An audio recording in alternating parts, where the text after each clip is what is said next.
தெரியுமா? ஹரியும் ஹரனும் சேர்ந்த உருவமாம். ஐயப்பனின் இன்னொரு வடிவமாம். பூரண புஷ்களை துணையாக கொண்டவனாம். 21 தெய்வங்களை சேனையாய் கொண்டவனாம். அஷ்டதிக்கு பாலகனும் இவனுக்கு சேவகனாம். தர்ம தேவதைகளும் இவனுக்கு சேவகியாம். கிழக்கு மேற்கு திசை பார்த்து இருப்பவனாம். வெட்ட வெளியில் காவல். குதிரை யானை வாகனம் கொண்டவனாம். குளக்கரையில் குடிகொண்டு நிற்பவனாம்.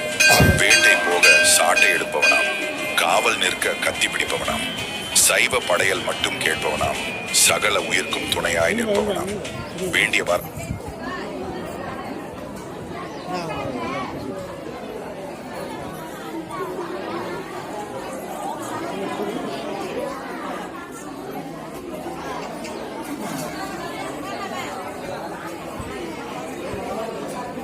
ஓகேவா?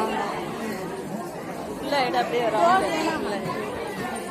போமா நானும்